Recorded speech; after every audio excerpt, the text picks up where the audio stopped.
The following is a production of KYNE TV in cooperation with UNO Television.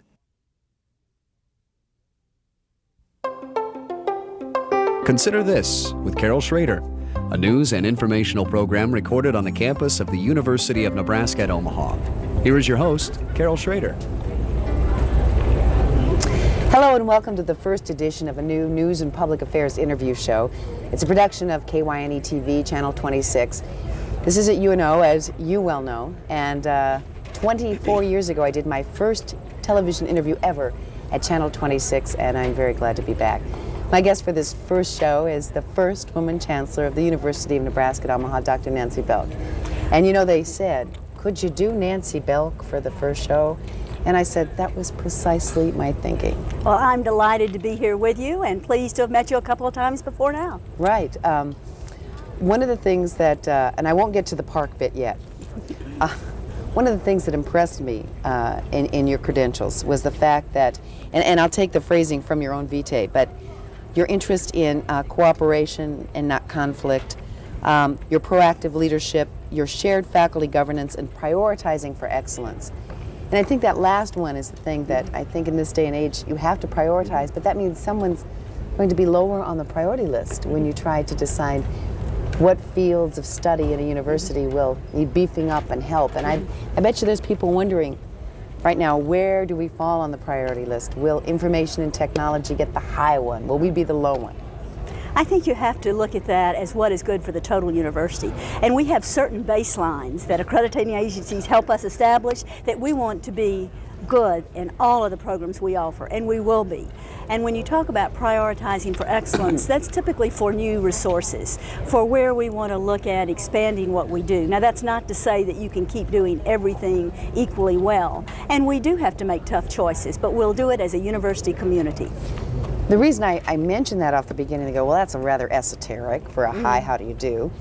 But over the years, finding UNO's niche in the total university system, with UNL being sort of perceived as the big brother, and we're the community sort of, and the alumni sometimes think the ugly stepchild, and then you bring in University of Kearney, and you have the Med Center, which is going through its kind of growing pains. We just didn't know who we are. Like Omaha itself, we have sort of an inferiority complex, but that's starting to change. Well, and I think we've got to quit talking about what the past images were. University of Nebraska at Lincoln is and will continue to be a fine land-grant university as the original one here. University of Nebraska at Omaha is a metropolitan urban university with a different mission, role, and scope.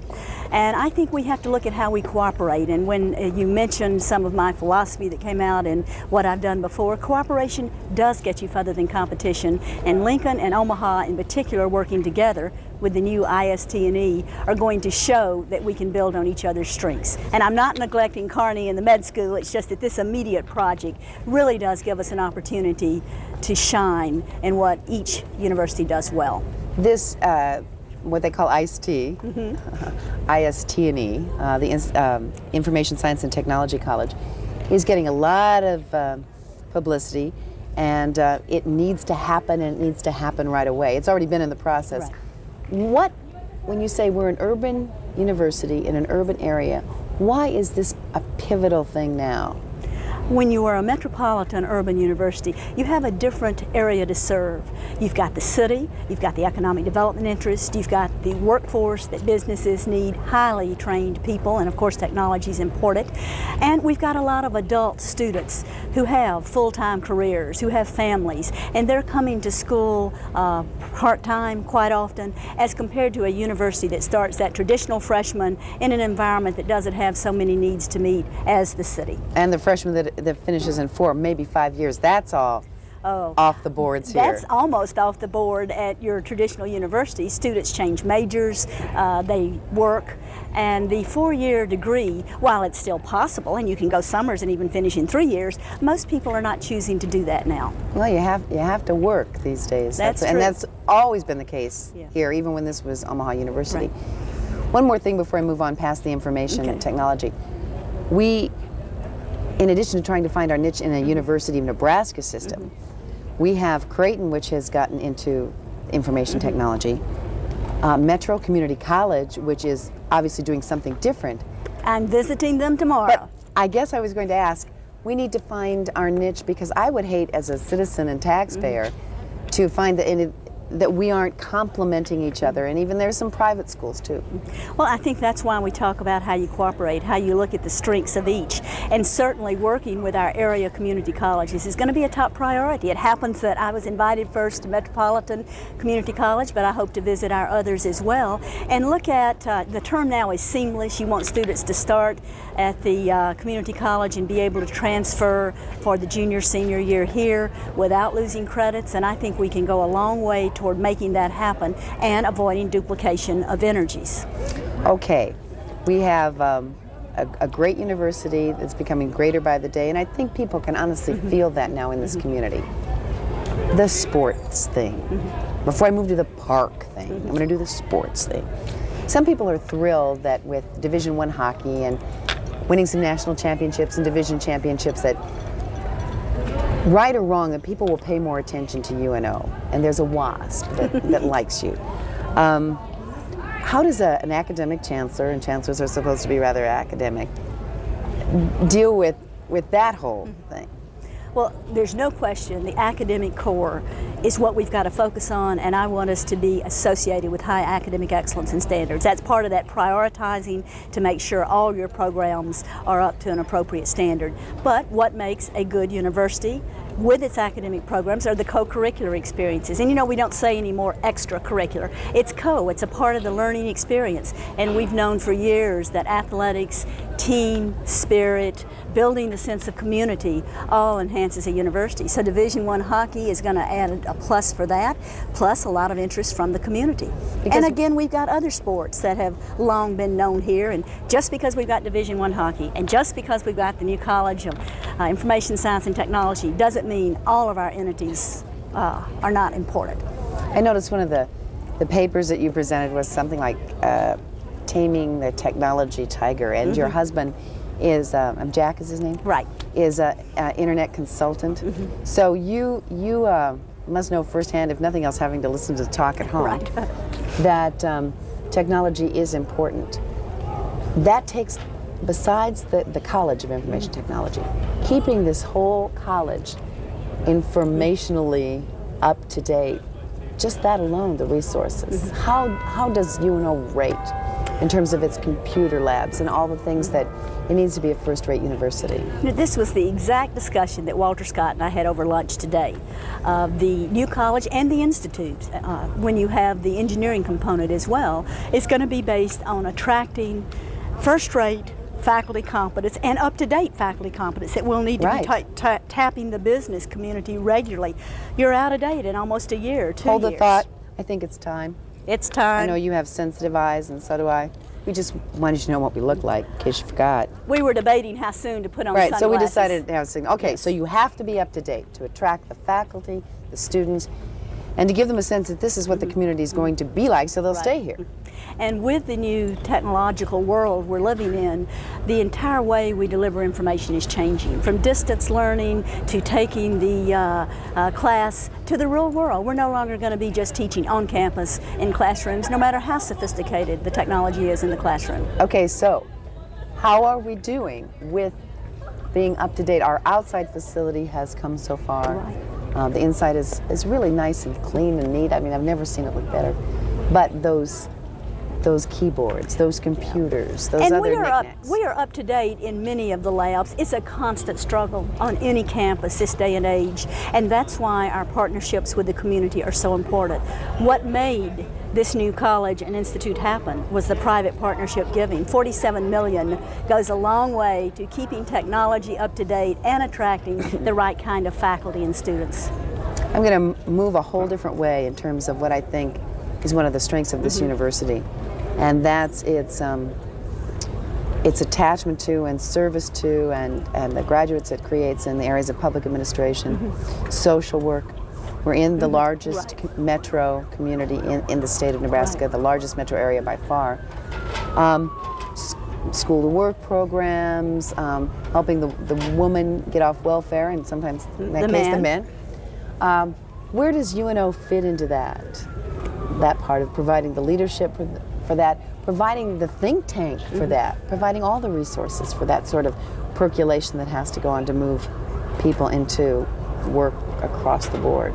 Well, I think that's the reason nationally there's a lot of attention to careers, how you take students at whatever level, whether it's high school, community college, Voc Tech, and get them in the workforce. There's an emphasis on that nationally, and I think we have to be role models. Not everyone has to go through a university program and graduate school, and I think we can be very instrumental in working with high schools, with community colleges, in helping students determine what their abilities are and then how to get them in the workforce. So we'll be doing continuing education courses. It's not just a matter of you getting a lockstep curriculum that ends in a degree, though that is a priority for us, that retention to degree. But so many times we're training the trainers, we're training the teachers, in addition to just, and you've got education background, that we are the source. I mean, the community college may do something, there may be private organizations, for-profit organizations that come in, but do they always look to the university to really be the leader in sort of getting people educated from the top? I'd like to think they look to the university, but certainly we can't do it alone. Right, I don't mean we'd be teaching everyone, but I think we have to rely on communities, on businesses, on a variety of people. It's about teamwork. How do you see, and you're just getting your feet wet. And 1 month today. Oh, I know. October 2nd. And it's really nasty, but since you've been involved with these kinds of things in the School to Work program, what you're seeing so far, are we at least keeping up and trying to look at the employment as a total picture in this community? I hope so, but you know, at this stage, I don't have a real good handle. And I don't know if anyone has I just could not say we are in the top 25%. I would certainly hope we could move to that, but that's an area we're going to have to work on. Okay, the park. Okay, the park. That little, 3 point... I've never heard of it. Acres. 3 point what acres? Down where the Shakespeare on the Green is, that somebody who had on the faculty senate said, Chancellor, what about? First, we have to put it in context. Okay, I was having a question and answer with the Faculty Senate. We were talking about everything from the importance of increasing our academic core competencies to needing to look at admission standards and the tie that has to residential housing. I've said many times in the short time I've been here, residential housing on this campus will change it more than anything else. And we'll get to that. In terms of retention, in terms of how we use our land. And we were talking about where the housing might go. And a senator said, what do you know about 3.7 acres? And of course my response was, funny that you should ask, several people have talked to me about it. And it's really just that. Everyone in the community is aware that this 3.7 acres is really surrounded by the university. And for well over a decade, the university has had some interest in that land use. So the information on, yes, I've heard about 3.7, yes, the university historically has had some interest, I think got blown way out of proportion. There's not a story. We don't have any plan on the table to take that 3.7 acres. And in fact, I plan to go to the Board of Regents in November with a plan for the first residence hall on campus, not anything related to 3.7. The parking lot that is just west is what we're looking at. We're working out many details, and there is not a proposal. The parking lot on the far west end of the campus? Yes, just west. Well, actually, it would be on the east end of the campus. Okay. It's just west of where the Park 3.7 we're talking about. So it's the parking lot that is really the closest to that. And that's one area we're looking at. We're working on the details of these number of proposals that came in. But there is not a 3.7 on the table at all.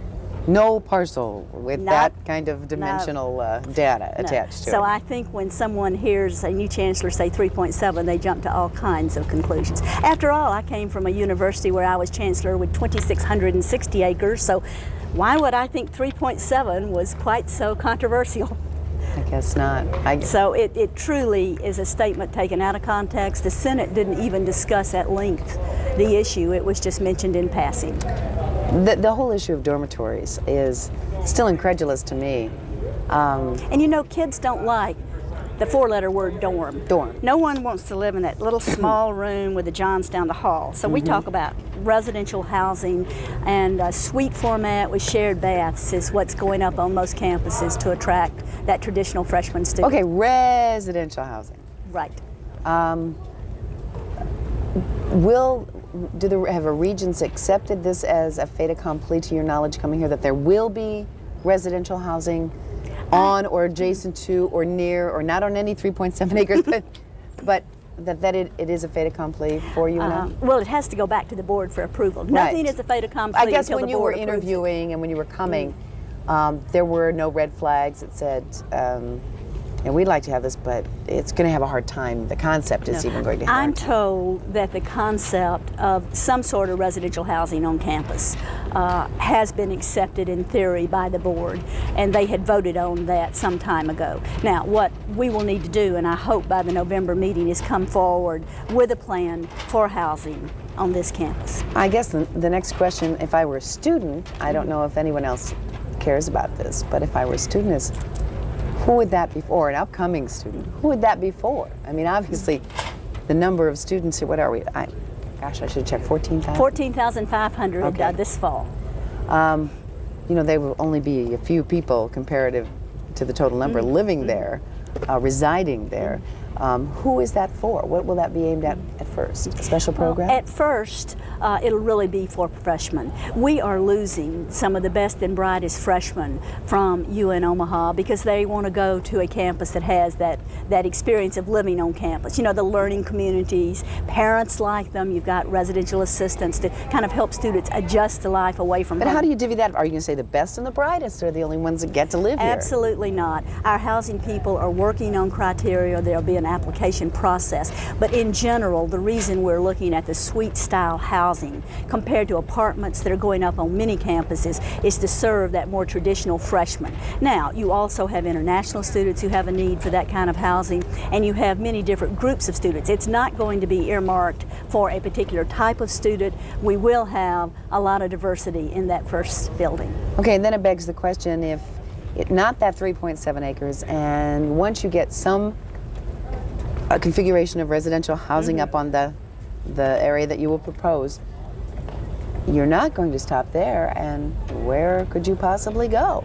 Well, we are working on a total review of the land use plan. There's no question the Exarban property changes UNO's future for the better, all kinds of opportunities. Once you And made that leap across Yes. Pacific Street. And in fact, I thought you were going to say across Elmwood Park. I'm not going to mention the park anymore, I don't think. Anyway, people are asking me, well, what about all that acreage at Exarban? We will be developing a plan. There can well be additional academic facilities there. There can be future housing there. But why is housing important here? And I really want to emphasize that as tight as space is on this campus, what makes a university residential, whether it's the old style dorms that many of the older campuses have or the complete apartments, what makes a university residential is housing in the center of campus. Housing so freshmen can get to that university center, can get to the library, can participate in athletic events. And after we get that established as that residential community that affects commuting students, then we'll be ready to see about Exarban, about different kinds of housing down there as the demand calls for it. You know, as many hours as I spent on this campus when I was here, and my mother said I was on everything but the boys' track team, I drove away, and I guess I always did long for that one time in my life where you could entrench yourself in something. I mean, that's sort of the dream of going off to college, even if you live in the same town. There is some, in addition to getting a good education, and I know this probably isn't what a chancellor likes to talk, but there is some sort of magic time That's to true. that you'll never really be able to That's do right. again. Well, and you don't like to talk about your past universities, but I have to tell you the two prior places where I were, metropolitan universities, which I made a conscious career change. I had been at your traditional land grant, and the Metropolitan University, I think, is where the action is. And at my two prior universities, I was responsible for helping as provost and later chancellor to get that first housing. Now, my sitting here telling you and make such a huge difference is not what's going to show how much it changes. It's going to be that first residence hall. At both those other campuses, faculty who had been there 20 years, 30 years said nothing singularly changed the character of the campus more. And so that's what And for I'm the looking better, forward I'm to. assuming? Oh, for the better, in terms of that residential life, and it improves it for commuting students. We're always going to serve a variety of commuting students and higher numbers of commuting students in residential, but it changes the culture for them. And even the students who live on campus have bonds with the commuting students, but they have a home on the home Yeah. base. As I've been quoted as saying, you've got to see the transformation. I know it'll happen. I've seen it happen. You're, don't take offense, you're a little gal.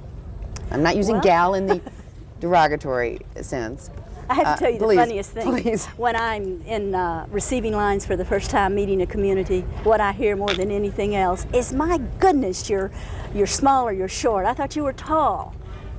So Well, when that's interesting. When I met you, obviously, and I'm 5'10", and I look and I said, the woman is shorter than I am by several inches. But in the room with you for 30 seconds, you tend to grow. You are. I've never been short. But people do comment on that. Yeah, And, it's but it interesting. doesn't bother you. It seems No. to. Does it bother some of the men in finding You'd have to ask space? them. I just wondered. It's a just personal thing, always having interesting. been tall. It's just funny to hear people say, "Oh, I thought you were so tall." What are the concerns of your faculty and your students so far to date in the limited time you've had to mingle with them, besides some of the things we might have talked about?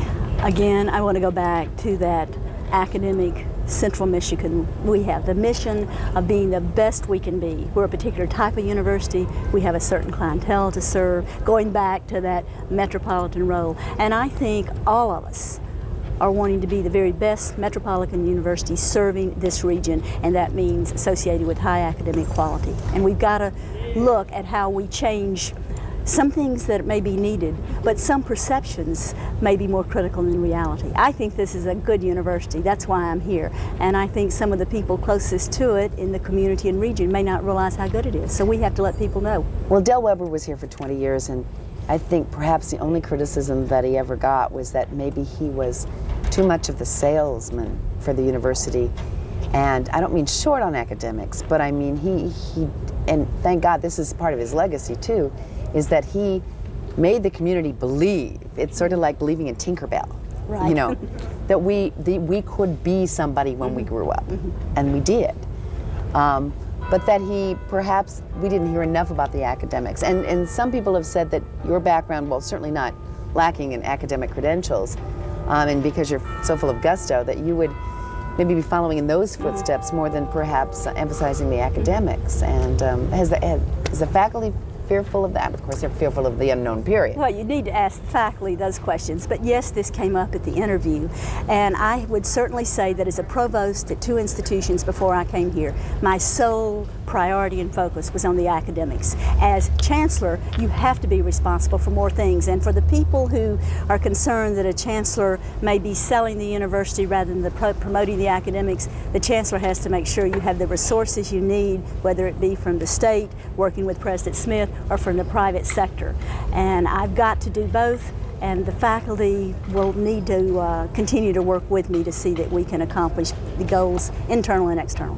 One of the things that is totally irrelevant to anything, but what do you think being a maverick?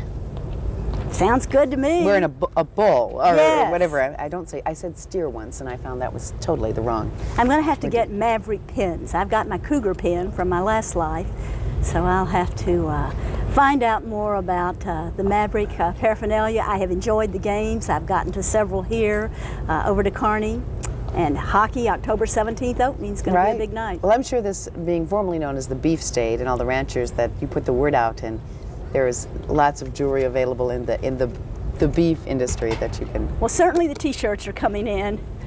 So I am changing to Maverick UNO T-shirts for the walks.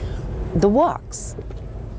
The walks. Now, you walk every day Try on to. campus. Try to, if your schedule permits. On campus or in the parks or in And the do you area. pick up a little entourage of people as you walk? I mean, people know now. I mean, the word is out.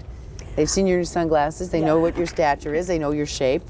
And so even in the distance in a silhouette, they can say, Here comes the chancellor. Well, people are certainly welcome to join walks. What they've been doing is scheduling either individual or groups, and we'll stop and talk to people, but it's not like the Pied Piper of people joining. I just that wondered, could- I bet that could if work. they walked along and asked a question, you can work an answer sure. in maybe? Absolutely. You'll have to come and get on a walk. I have to get in shape first, but that's one good thing about the campus. You walk and you walk, and that's a good And thing. you learn a lot from being out. Absolutely. Well, your background is home economics. Or you have several backgrounds, but you worked in land-grant colleges. You worked with extension service, Yeah. home economics, Yeah, and everything. textile science was really my I guess background, and then It's become a lot went more on- sophisticated since I was younger. And that's a good generalist term, but it's not reflective I of the know. degrees of specialization. And it's not fair to use that, but textile. Science, a lot of chemistry, organic chemistry in terms of use of fibers and fabrics, and it has changed so much that I'm not even updating my basic textbook anymore. You have to be really in the field. Some of my graduate students are still working on it. So you're working with the texture and fabric of a university now. That's right. sort of And made that leap. actually going from textile science to ecology and communications of how individuals and organizations work together was the next logical step for that doctorate. So you've got to be able to communicate, and you've got to be able to put together various components of the university. And that was a pretty good background for giving an understanding across the arts and sciences. When you were with the Southern Illinois system, was that, I guess it was going through some shaping pains in terms of how they would all find their niche? I mean, Evansville is the one that's... Edwardsville. Evansville, Indiana. That's right, Indiana. But you're going through something that we've sort of already gone through here in terms of finding our shape and our governance pattern. I think the University of Nebraska, looking at the total university on multiple campuses as a concept, is well developed here. Southern Illinois was going that route, and many other multi-campus universities are going the route of how you bring all the campuses in to promote the concept of a university working together, serving different needs in different sites. And University of Nebraska has made great strides in that area. I wish you could have seen the campus 25 years ago. Oh, I've and seen pictures. 30 years ago. I never thought I would see a bell tower Isn't like that the beautiful lovely? one behind us, thanks to March Durham, and I never thought I would see the landscaping. What was your first impression of this campus? From the heart. Really attractive, well laid out, user-friendly. Again, I was not solely taken by the campus, though, Right, as but I much as mean- I was by the people. Universities have a lot of similarities, and I noticed how attractive the buildings were, how well they were kept up, how many of the labs were very up to date, but it was the people that makes the university. And that's the quality. The quality of the faculty and staff is what makes this university. And I suppose you would say, I don't know, would you, that that's what gives you the hope that all the things are going to work to your vision and their vision? Well, it'll be our collective vision, and the people will make it work. And you have to hammer that out first, right? Community as well as on campus. Okay, I want to thank you very much for being with us. Dr. Nancy Belk, Chancellor of the University of Nebraska at Omaha. We'll be back next week. Thank you for joining us on Consider This.